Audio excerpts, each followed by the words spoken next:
morning, ladies and gentlemen. Welcome to Living With Us. I'm your host, Sharon Mundia, and we're here at Park Inn by Radisson on a slightly chilly morning.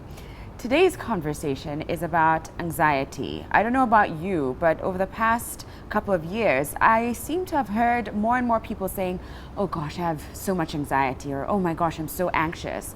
For some reason, that just keeps popping up more and more. And it got us curious, what exactly is anxiety? How is it affecting us? And how can we manage it? And our guest today is a clinical psychologist. She's called Sophie Murioki, and she's going to guide us through it. Anxiety in adults, anxiety in children, and later on we'll even have someone speak about it from first-hand experience. But welcome, Sophie. Thank you for having me. Thank you for coming, and thank you for helping us unpack something that I think is plaguing more and more people in this day and age. Let's start by understanding, or trying to understand, what exactly is anxiety, and is it something that we're using lightly, or just throwing the word around, or what is anxiety? I suppose we can't say that we're throwing it around or using it lightly until we speak to the person using that reference to understand what it means for them. Right. But there is the, I guess, standard clinical definition. The thing about anxiety, or the main characteristics, come in with the sense of fear. Okay. And having that anxiety, being anxious. Okay. So fear being the emotional response to a perceived or actual threat. So something happens and you respond to it. Yeah? Okay. But anxiety is the anticipation. Okay. Yeah? So it's not actually a response, it's the anticipation of something that's going to affect you in one way or another, a threat. Right.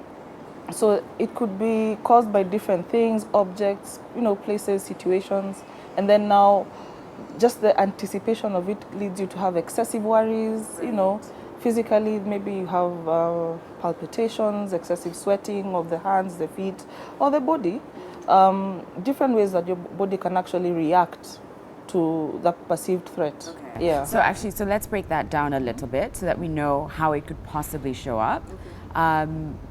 What are the physical signs that you might be experiencing anxiety? Physically, you may have the palpitations, or the feeling that your heart is racing. It's going to race out, but it's bursting out of your chest. Okay. So there's excessive sweating. Okay. You can't catch your breath. Yeah. Muscle tension, because now you're stressed about this event. So of course now you're not breathing right. So your muscles are not getting enough oxygen. They tense up. Okay. It could be your shoulders, your back. It depends on where your stress sits as an individual. Okay. So those are some of the physical manifestations of anxiety. And you said that it's fear of something that hasn't happened yet. It could be an actual or perceived. Oh, so it could be, yes. For instance, I'm scared or I'm anxious about going up on stage and giving that speech. Yes. So it's still anxious. Yes. Or I'm anxious about the fact that we have more and more natural disasters and it might affect me, or who knows what will happen. Yeah. So both of them. It could be caused by an object, a situation. For instance, where we are, Yeah. there are people who would not be able to be up here. Right, because we're on 11th floor. We're on the 11th floor. Yeah. And especially if they go towards the edge, they're scared of heights. Right. So they feel that, oh my God, I'm going to die. There's that Yeah. sense of whatever is happening to me will actually result in my death. Okay. Yeah. There's people who are scared of spiders. Right. And I mean, as girls, we are generally scared of, crawlies and all that. But there's one who has an actual morbid fear of that object. It sort of just disorients them. They can't carry on with their life. If, for instance, they work in an office that tends to have spider infestations, then even going to work becomes a problem.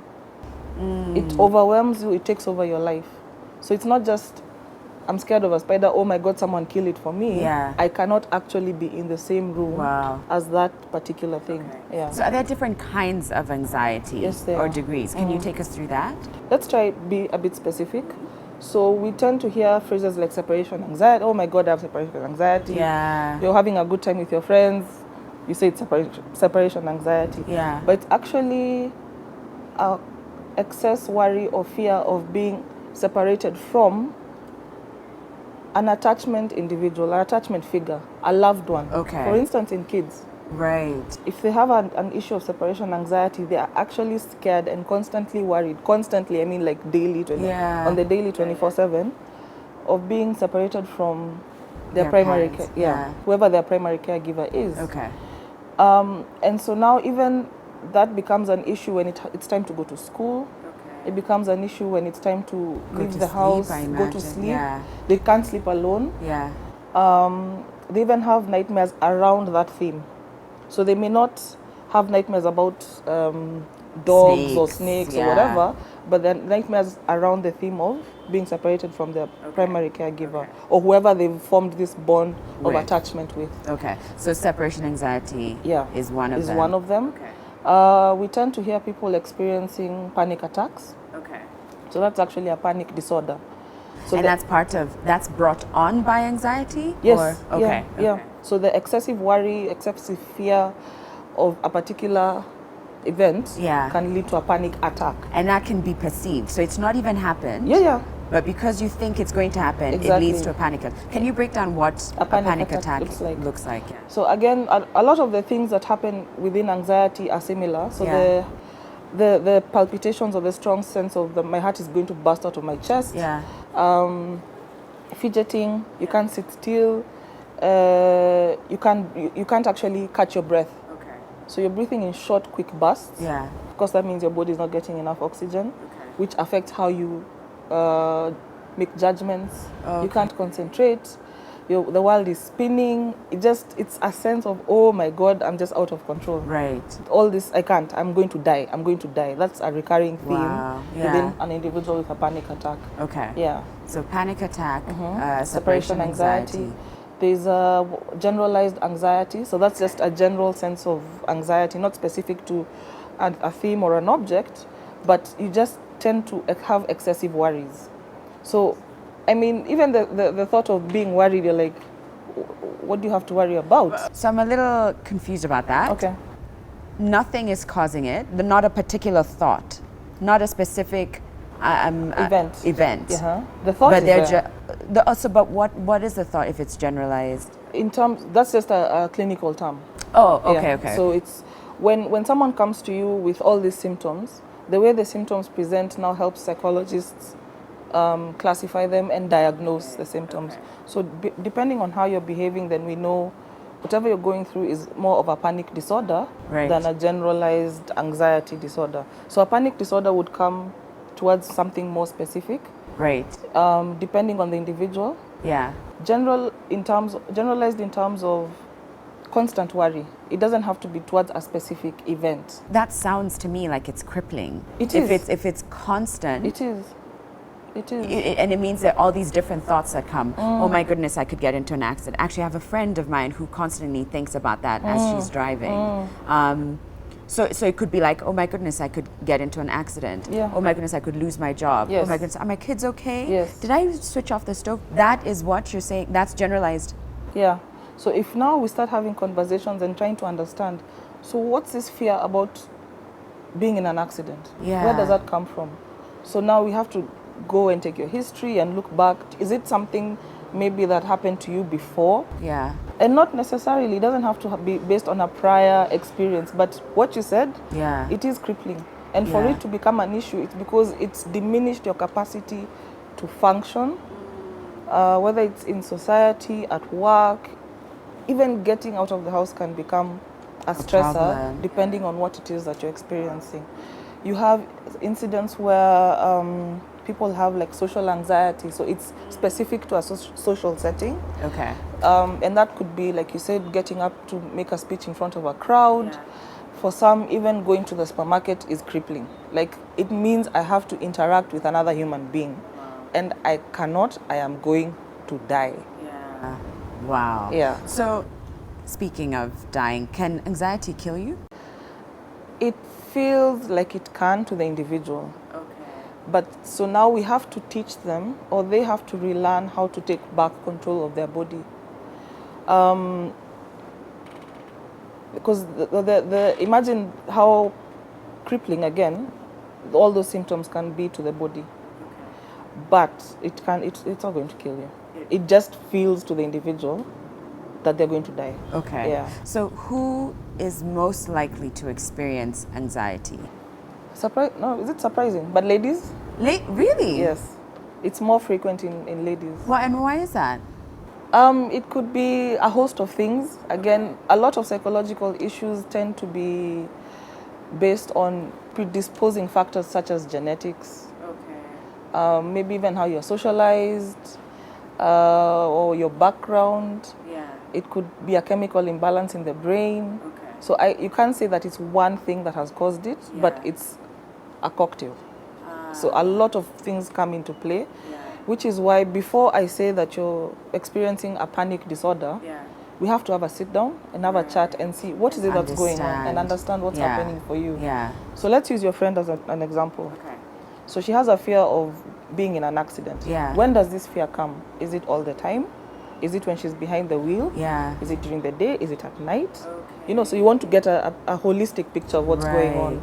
So have you ever been in an accident? Yeah. How did you grow up? Did you grow up in a highly emotive environment? Is it something to do with cars in your family?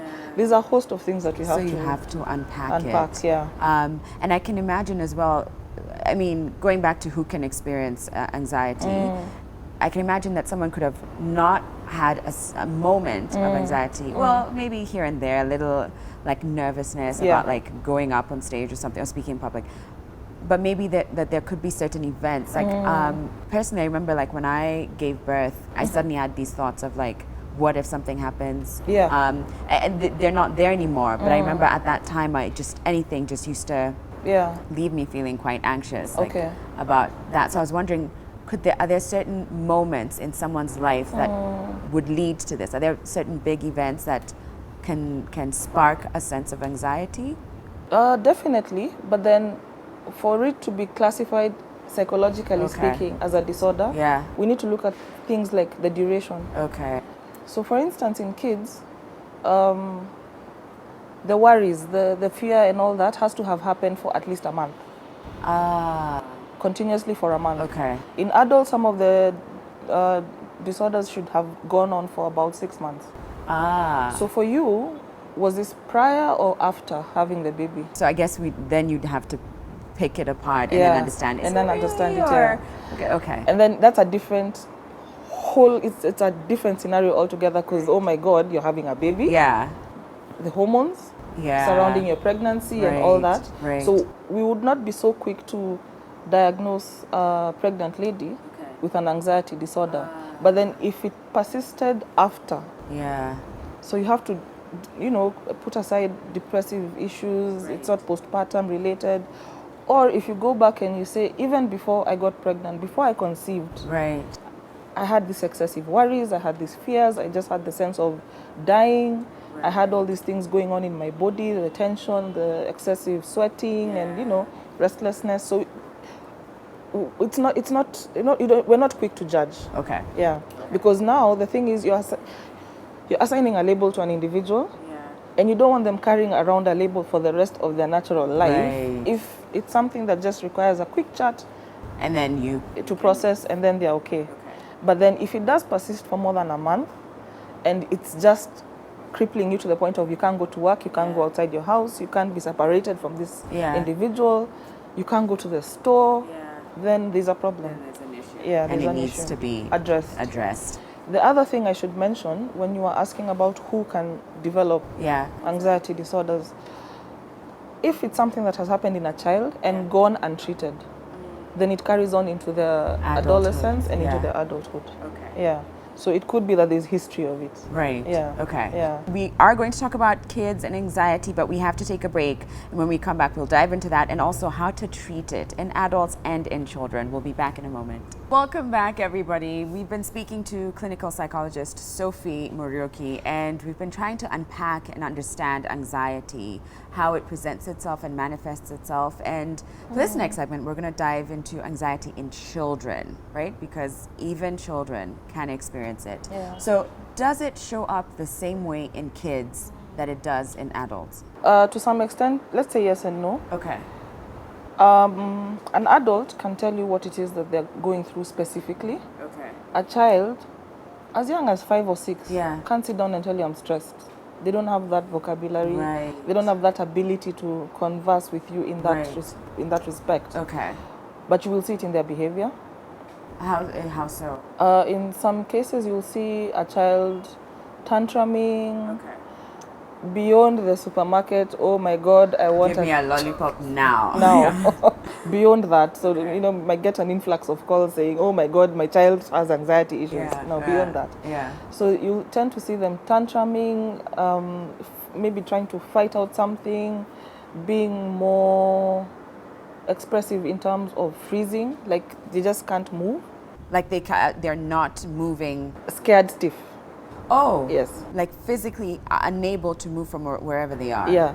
Depending on what it is that's giving them that sort of reaction. Is it an object? Is it, you know, a situation? So they're scared stiff. Yeah.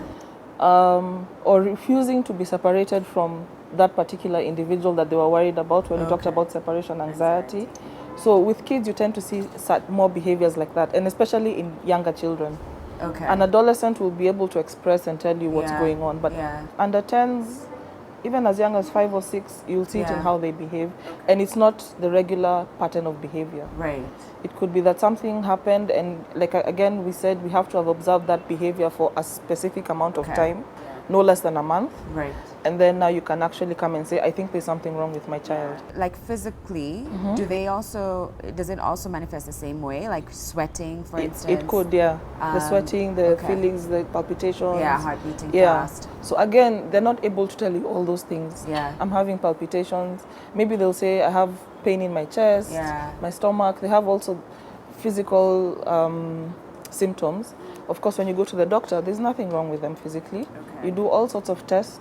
And we often recommend that the child goes for a checkup prior, so that we eliminate any organic issue. Yeah.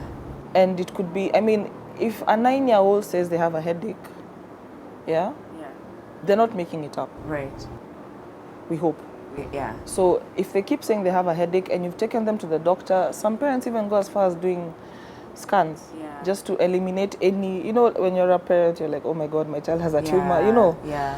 But you've eliminated everything. But this child is saying, I have a headache. It doesn't seem to go away. Or, like for instance, when they go to school. So the back to school factor. They've been fine over the holidays. They've been playing. They've put on weight, you know, the holiday weight. So they're at home, they're relaxed. The moment they go back to school, they start having physical symptoms. Headaches, stomach aches, whatnot. Why is it that when they're in that environment, they're having all these issues? Right. When they're at home, they're okay. Okay. So maybe the thing that's causing them anxiety is in school. It could be the situation of being in school. It could be a certain subject, a certain teacher. Right. You never So know. you need to have a conversation with that child and just, you know, it shows, if a parent comes to you with that and it shows the child that I matter. What I'm going through is important enough for you to stop and listen. For you to understand that this thing is also affecting me. Right. Yeah. So you've given examples of, you know, real events or things that could cause that sense of anxiety or an anxiety disorder in children. But what about when it's perceived? What triggers it in children? You know, where does it come from? And we can even maybe dive specifically into separation anxiety. Again, we have to sit down and talk to this child and find out why is it that when mommy goes away, it becomes a stressor for you. So is it that your parents travel a lot? That when you're separated from them, you're scared that they'll never come back? Because that's the issue for the child. And you see, like, for instance, when you have an infant or a toddler, when you leave the room, oh my God, they're in distress. Right. Because mommy has gone. But then with time, by the time they're 2 years old, they learn that when mommy leaves, she comes back. Isn't it? But the child actually goes into this distress. Oh my God, oh my God. So imagine that in a 5-year-old. By then, the child knows that when mommy goes to work, she always comes back. So what's this fear that suddenly this child is experiencing? Is it that there's been a loss in the family? Is it that there's been an event or something that happened to the mom or whichever parent it is? Did they have an accident? And of course now they're in hospital for a while. Why? There's a lot of whys, and we won't know until you have a conversation that specific individual to find out. Yeah. So for parents, what are some of the strategies that would help them help their children deal through the anxiety? So the first thing is, if you've noticed this thing has happened for more than a month, let's say, and if, as a parent you can tell you're concerned and you want your child to have quality of life. I mean, a child should just be a child. Yeah. So take them to someone, let them speak to someone, a professional, just to eliminate and make sure there's whatever is causing the worries can be addressed. Okay. At home though, because even when you see a child, you can't see a child on their own. They live with somebody. They live with caregivers. So you tend to have sessions with their caregivers just to make sure that you're reinforcing what you're teaching the child. Yeah. So then some of the things parents can do at home is just reassure the child. Constant reassurance that if, for instance, it's the issue of the parent going away, I'll be back. Yeah. I'll be back. And when you say go on. When you say you'll be back, you better be back. So I was actually going to ask, would you say that you should even be specific? Like, Mama will be back by, 6 p.m. Yes. 6 p.m. Yes. And if you're running late, you better get on that call, find someone to, so that you can explain. Exactly. So to really stick to your promise. Yeah. Because for a child, when you say something, and kids are brilliant. I love working with kids because I feel like they're so open and honest. Yeah. So then if you tell a child, I'll come home and I'll bring you chocolate milk or a packet of milk, the flavored milk that you see in the market nowadays, and you forget. Yeah. So the kid is like, so where's my milk? Yeah. So they remember. So if you say you'll be home by this time, try the best you can to be home at that time, because now the child learns to trust you. So if you keep breaking your promises to them, then you're also now creating this narrative of mistrust.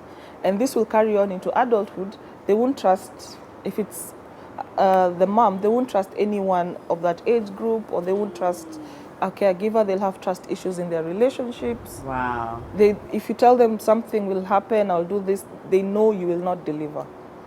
So be careful with what you do. You make promises, keep them. Yeah. That's one way of dealing with it. And we try and change let's say we try and change the thinking, because now with anxiety, your thoughts are running at 100 miles per hour. And more often than not, they're running in the negative narrative. So you need to stop the body and actually teach the brain to think positive. And you have to keep practicing it so that it becomes second nature and it becomes an automatic response to a situation. Yeah. So if this person is faced with a fear of snakes. Okay. Yeah? Yeah. Whatever we do in therapy, we teach them tools that, they can be able to cope outside of therapy. Because you don't want them to be in therapy forever, obviously. Yeah. So then if they see a snake, and we expose them to maybe rubber snakes and whatnot. It's a whole series of things. You expose them to rubber snakes? For instance. Oh, okay. Because I can't bring an actual snake into the therapy room. Because even I wouldn't advocate for that. But I'm surprised that you would bring the rubber snakes, I guess, to try and at some point, yeah. So you're exposing them to the thing that's causing them anxiety slowly. Okay. And so then let's say that they've gone through some therapy for a period of time, and they're outside and they see the perceived threat. Yeah.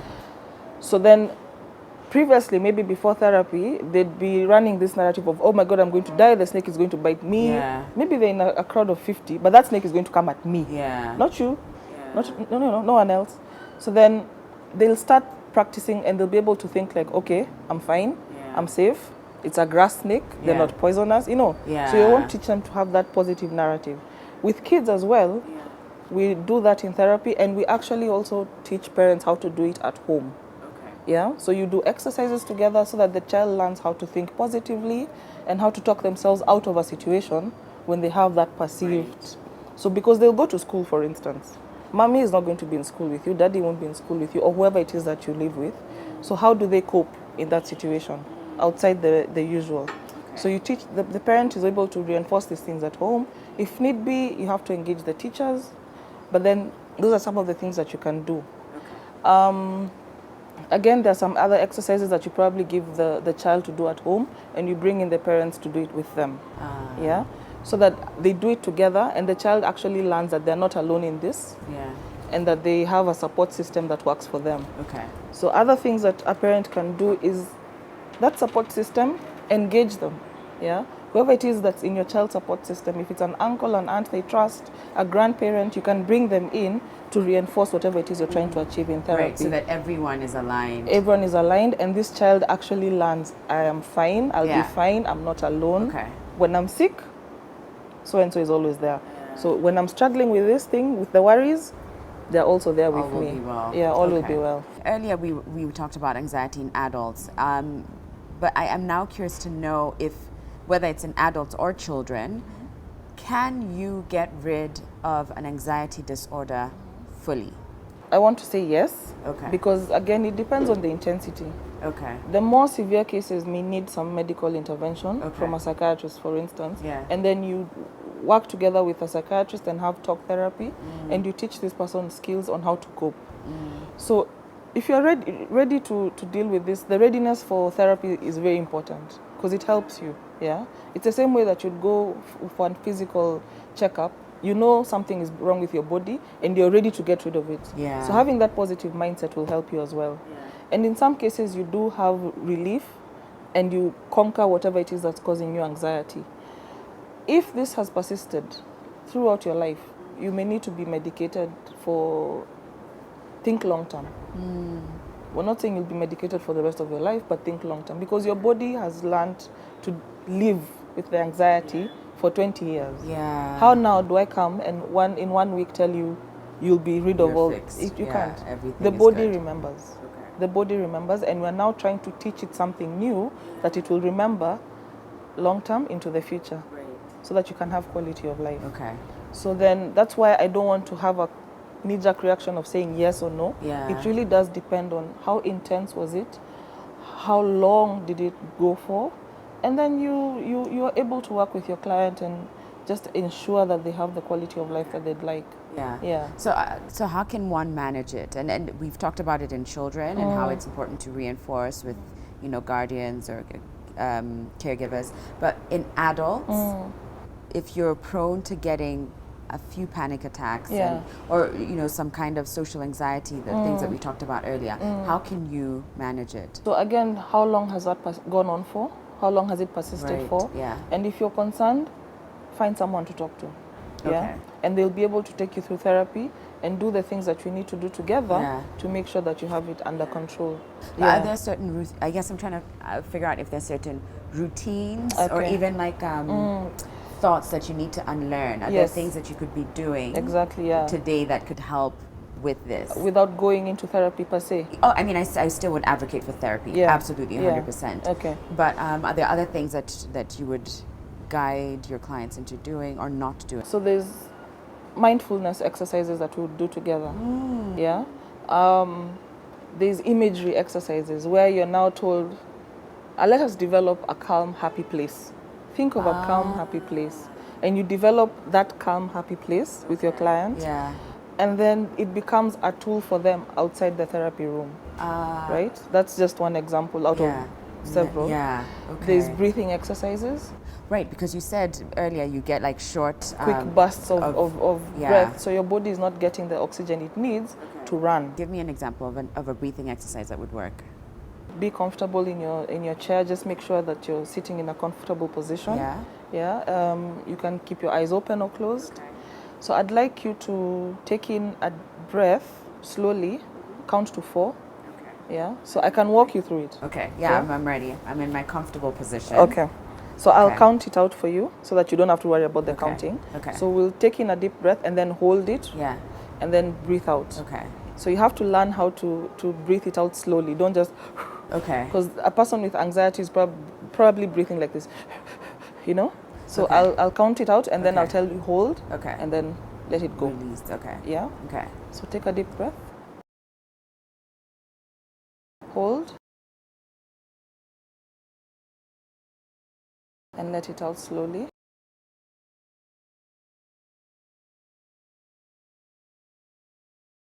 Wow, already, like whether I realized it or not, like it slowly comes. I mean, I wasn't anxious before. Yes. But I could feel my body, my muscle, everything about me sort of just like relaxing a little. Yeah.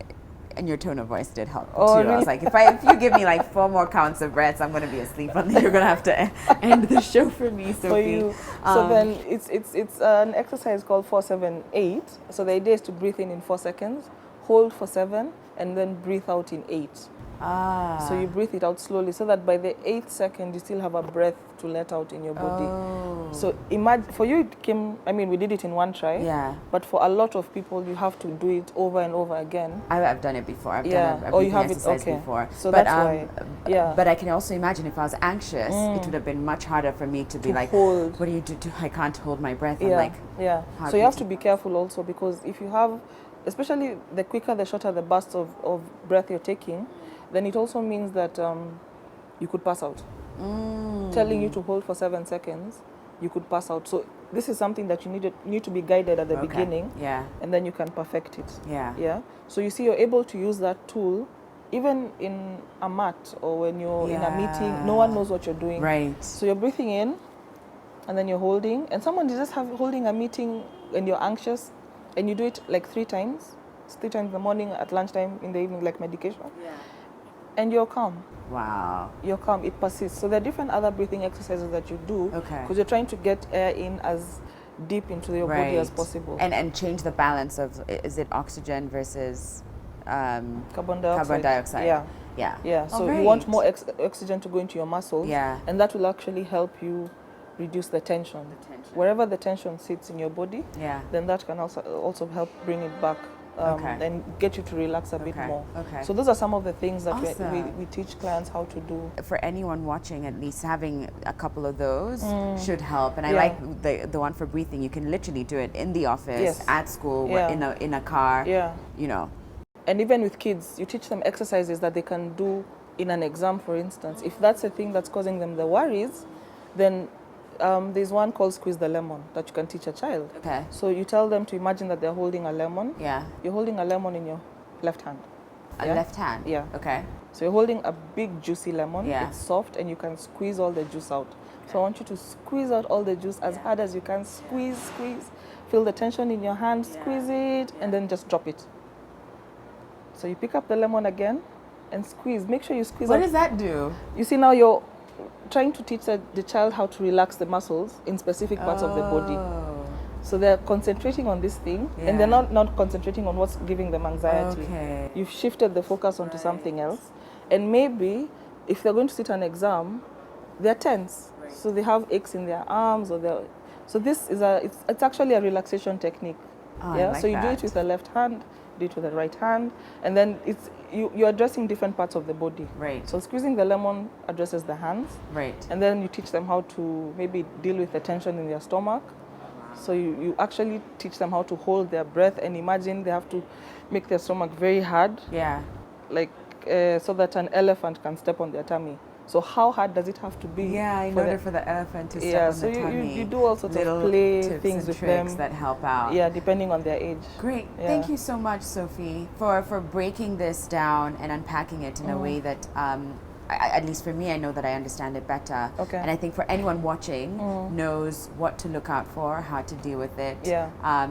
And therapy is always your friend. If you've been experiencing any kind of anxiety, then I highly recommend going to see a therapist and have them guide you through this. Definitely. Thanks again. Thank you, Sharon. So we've got to take a break. We'll be right back and hear from someone who's actually experienced anxiety, what they went through, how they got out of it, the whole 9 yards. We'll be back in a moment. Welcome back, everybody. We've been talking about anxiety and how it affects us in our everyday lives. And for this last segment, I've got a gentleman who experienced it and went through it and came out of it and has found his way out of it. His name is Edgar Odhiambo. Welcome, Edgar. Thank you very much. So let's jump right in. Yes. Tell me about when you first discovered that you are living with anxiety. I discovered that in 2015 when I started going to therapy in March. But now through that therapy, I think through the first 2 sessions, I got to realize that I had been living with anxiety ever since I was in class 7? Class 7? Yes. I just didn't know what it was. Wow. Yes. I just didn't know what it was until this time when I got to, the therapist, and she explained briefly Yeah. what I was feeling was anxiety, but it was also tied to a period in time I was going through depression. Okay. As well. Okay. Yes. So how was it showing up for you throughout the years? And I'm sure now, after understanding that it was what it was, you could now pick it up as so that's why. So over that period of time, how would it show up? My chest would be really, really tight. Okay. It would, and my heart would beat a lot more faster than normal. Yeah. And then I'd start like sweating under my skin, especially around my neck area. Yeah. Then there's a feeling of a lump in your throat. Yeah. And also what happens is that your mind races a bit too fast. Yeah. You have a lot of thoughts going through your mind, and you're basically on edge. Yeah. So every time you're going through these thoughts, you're more or less just you're too alert about you're too aware about your environment. But the thing is, your awareness is filled with a lot of irrational thoughts.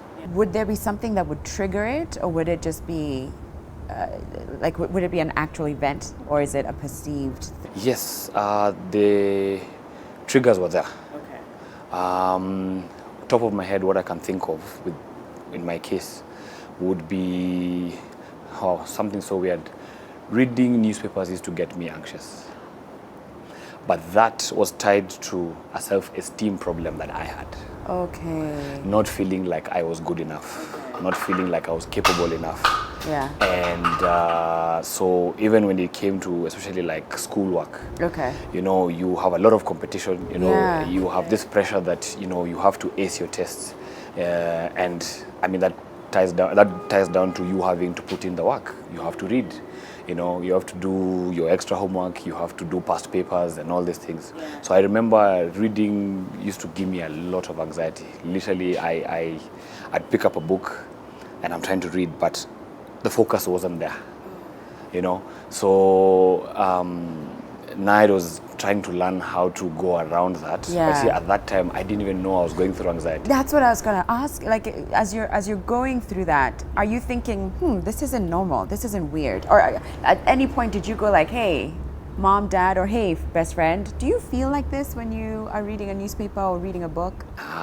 Now, with that, yes, I did feel like it wasn't normal. Okay. The only thing that I just didn't do was talk about it. Okay.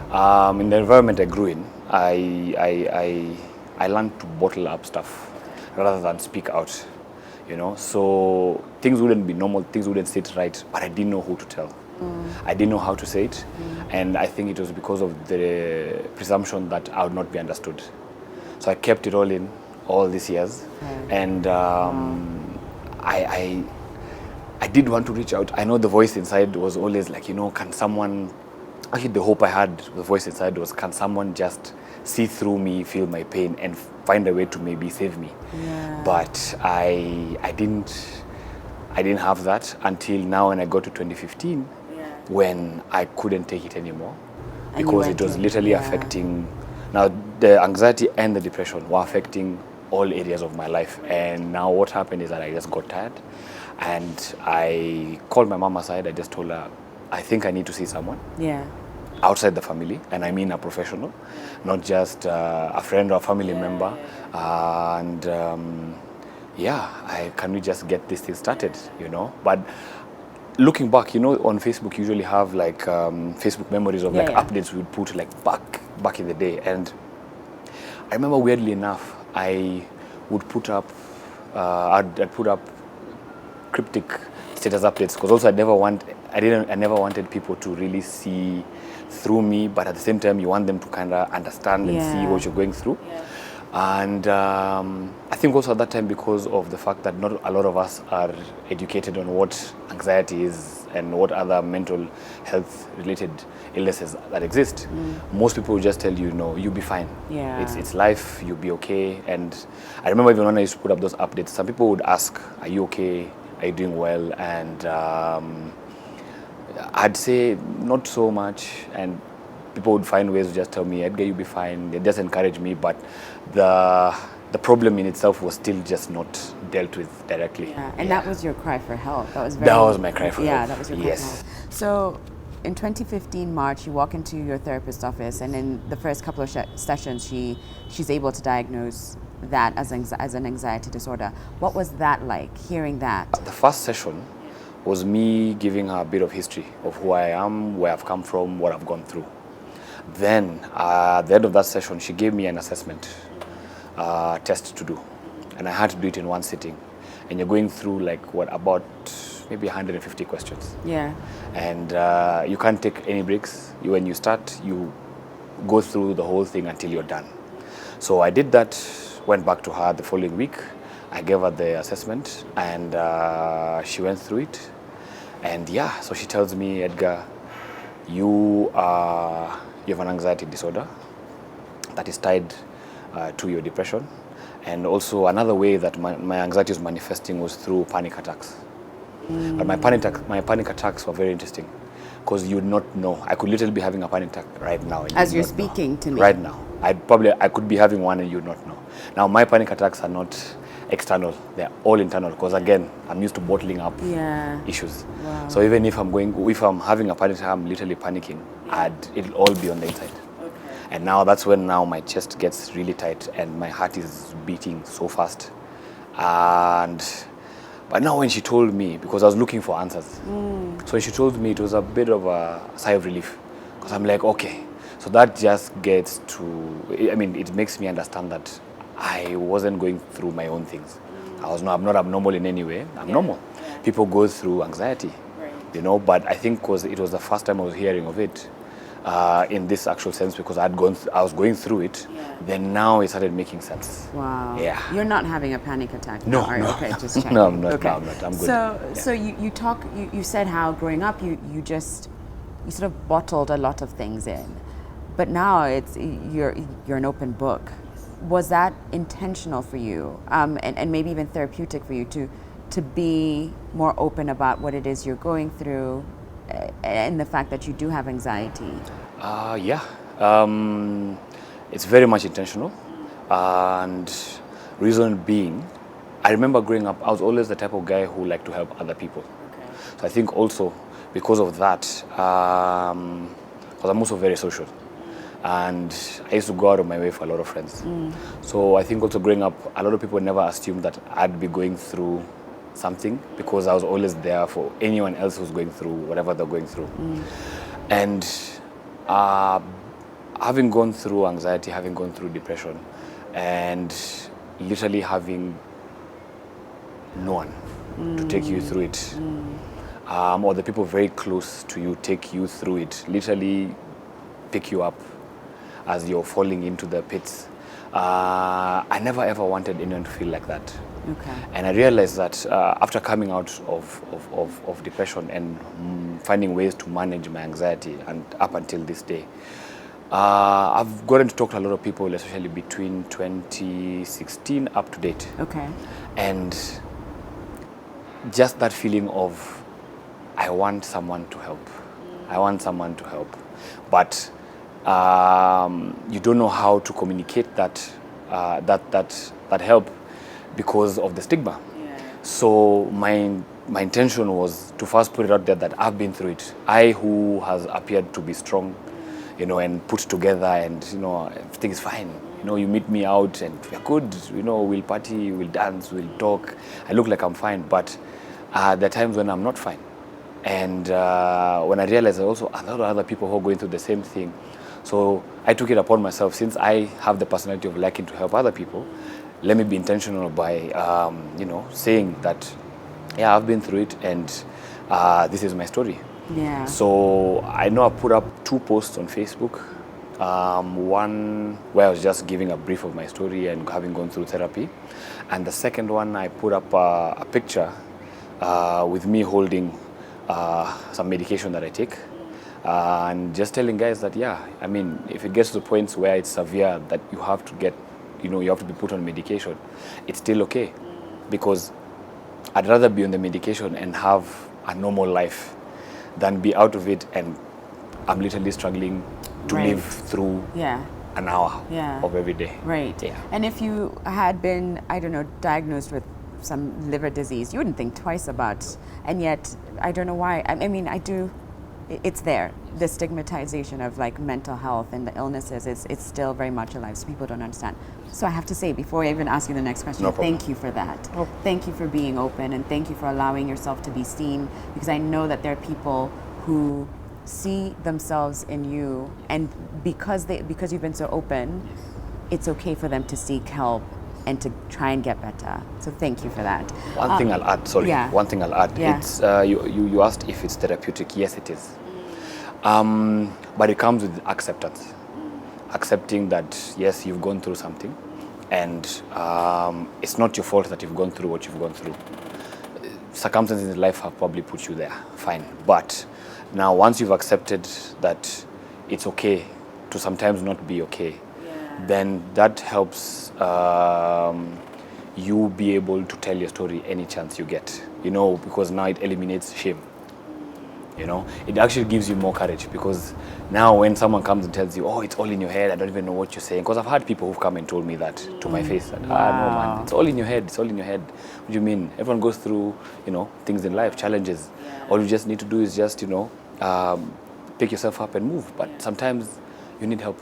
You need that little boost. And I remember, I think there's a lady I spoke to, a friend of mine called Julie Madenge. And she kept telling me, Edgar, if you need the help, tell me. So I kept telling her, you know what? Yes, I know I've been fighting, but I need that extra boost to just get to where I know I want to be. So what I think kept me going is the vision of where I wanted to be. And for me, also another thing I used to do that was therapeutic was writing. Oh, okay. So I journal. Okay. At time I think I feel like things are not making sense. Yeah. I'll just pick up my journal and I'll write. So I think I have like 3 journals now. Wow. Yeah. So actually, let's talk a little bit about that. In the 4 years since you were diagnosed in 2015, what are some of the tools or routines, things that you've done that have helped bring you to a better place with with regards to anxiety? One, journaling has really helped. Yeah. 2 is, I think society sometimes assumes that everything, you're fine and you're okay, but sometimes you're not.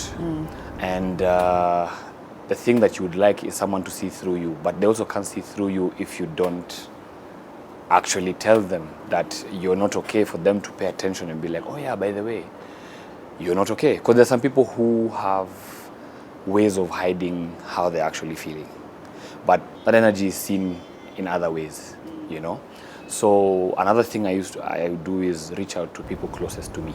Okay. But now what I did is I got to tell them how I am when I'm not okay. So sometimes even before I've reached out, they could do it. Okay. So I also equip the people around me, Then 3, there's something me and my therapist do, which is called self-talk. So with self-talk, basically what you do is, it's like talking your way out of the anxiety. Okay. So if it's things like, I think you've seen like in movies when someone tells you, tell yourself you're enough. Yeah. Stand in front of a mirror and tell yourself you're enough. Yeah. That actually works. Because going in front of a mirror most times is just to, brush your teeth, wash your face.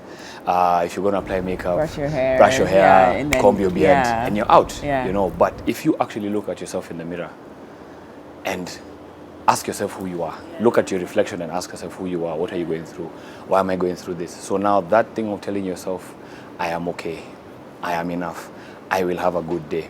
It's like psyching yourself up to go and, live the day to the best you can. Yeah.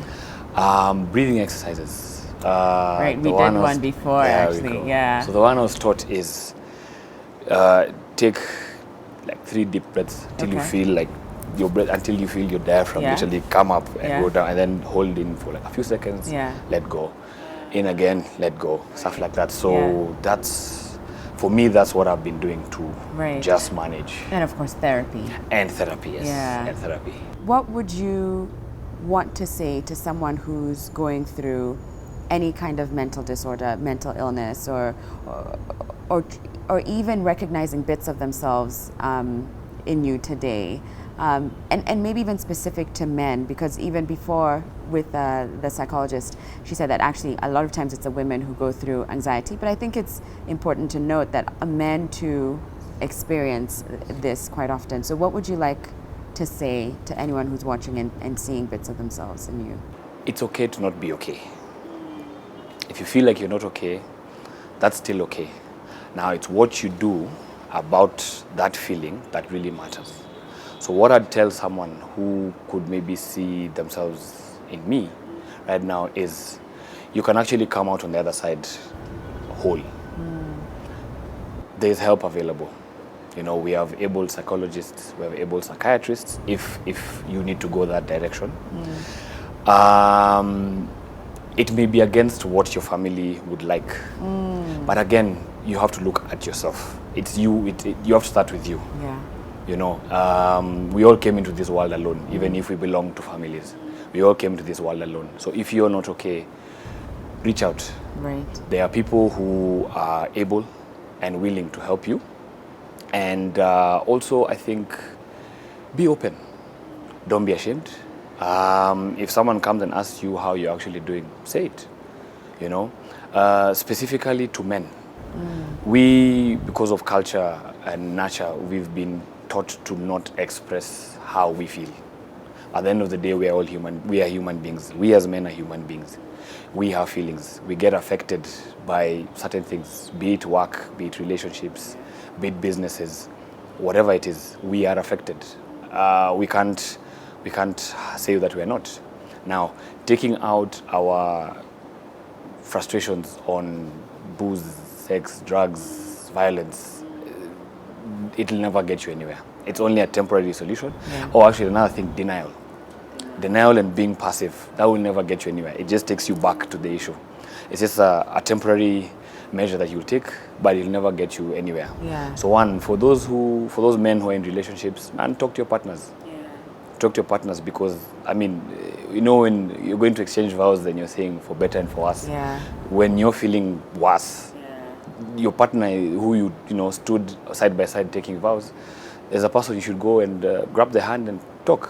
When you're also amongst a group of men, don't just talk about business and cars and properties that you're willing, you know, that you've acquired or are planning to acquire. Right. Talk about the fact that I think I'm going through something and I don't know what to do.